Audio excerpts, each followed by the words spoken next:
On pourrait dire d'une certaine manière, l'astrologie albronienne nous parle de la croyance. Il ne s'agit pas de croire en l'astrologie albronienne, c'est simplement de dire qu'elle parle de la croyance. Les gens croient ou ne croient pas en certains principes. Donc il y a un baromètre de la croyance. À 3 niveaux, Mars, Jupiter, Saturne. Il y a ceux, par exemple, qui ne croient pas, à un moment donné, qui ne croient pas aux valeurs martiennes. Ou ceux qui ne croient pas aux valeurs jupitériennes. Ou ceux qui ne croient pas aux valeurs saturniennes. Et la cote de ces 3 niveaux, ces 3 courbes, ça fait penser au biorhythme, c'était la mode il y a quelques décennies,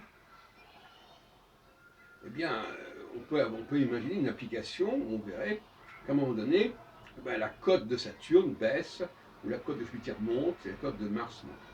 Ces 3 cotes correspondent à 3 niveaux d'appréhension de la société.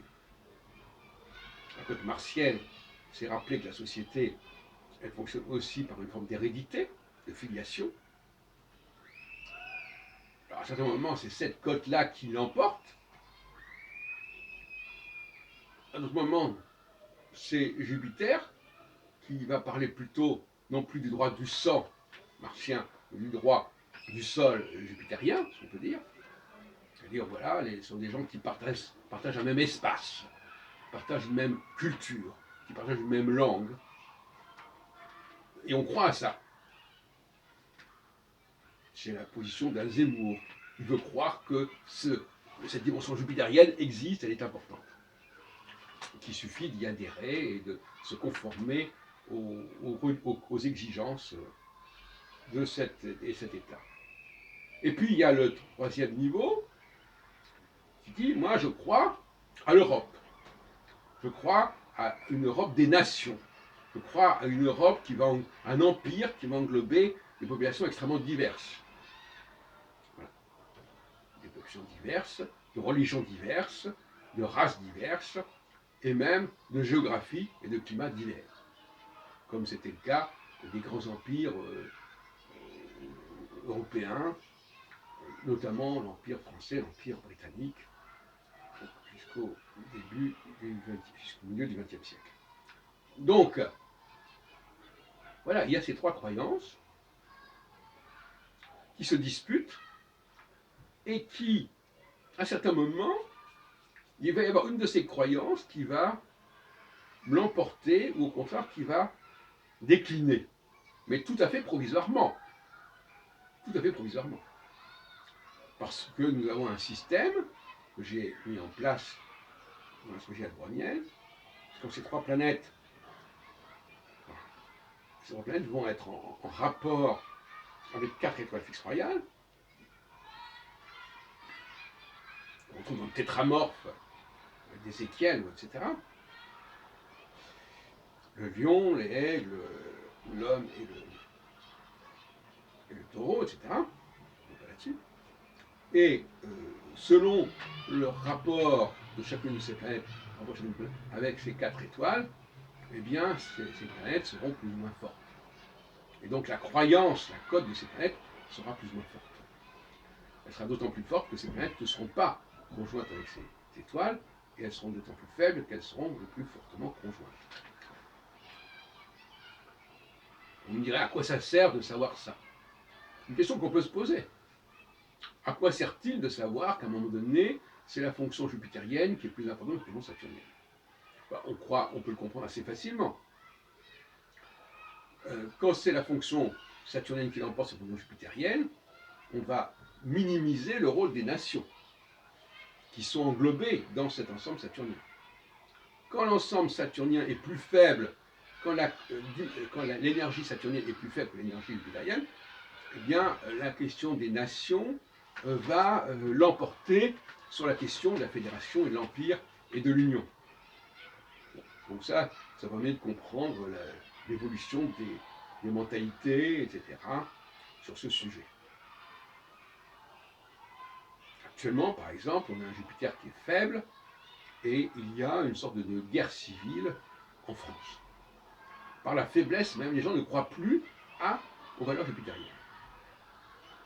mais ils ne remettent pas en question, mais la France n'est pas en train de se demander si elle va rester ou pas en Europe. Quant aux valeurs martiennes, c'est peut-être celles qui sont à la fois les plus faciles et les plus difficiles à comprendre, parce que Mars a un cycle extrêmement court, puisque il ne met même pas 2 ans pour faire le tour du zodiaque, quand Jupiter met 12 ans et Saturne 28 ans. Donc les amplitudes de Mars, elles sont extrêmement courtes. Donc on a du mal à comprendre comment, sur des périodes aussi courtes de quelques mois chaque fois, sur chaque période, ça peut jouer. C'est pour ça que finalement les valeurs martiennes ne sont jamais complètement évacuées. Ce sont des valeurs vitales. L'humanité a besoin de se reproduire. Et donc ces valeurs martiennes sont les valeurs de la famille, de la cellule familiale. Et donc elles sont exposées à des variations très courtes. À telle enseigne même qu'on peut même se demander si ça fonctionne, mais on peut penser par exemple que certaines crises familiales, certaines ruptures au sein d'une famille peuvent se produire justement lorsque Mars est faible. Mais ça n'a des incidences que sur un plan familial, que sur la vie privée.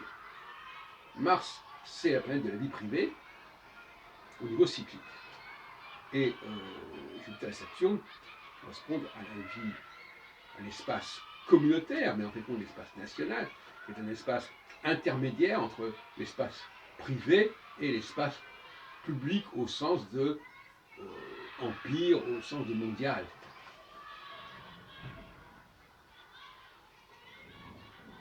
Tout ça a été parfaitement conçu, mais encore une fois, ce n'est pas seulement une philosophie politique dont il s'agit véritablement d'une philosophie politique qui est étayée et sous-tendue par une certaine réalité qu'on peut pas ne pas appeler scientifique.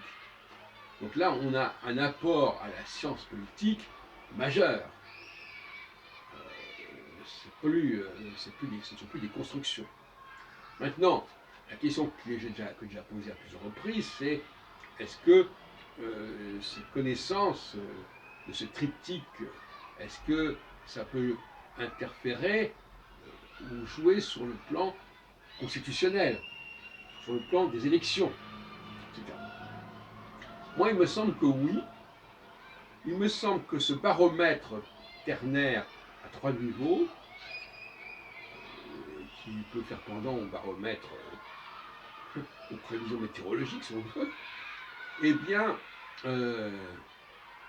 ce baromètre, il nous permet de comprendre à chaque instant, en quelque sorte, et de prévoir comment les choses vont évoluer. Et par conséquent, il n'est pas nécessaire de demander un vote populaire qui, pour moi, ne relève que de la divination. Je l'ai déjà dit à plusieurs reprises. On fait appel à la divination, au jugement de Dieu, que lorsqu'on n'a pas les outils nécessaires, ou on n'arrive pas à s'entendre à un certain niveau.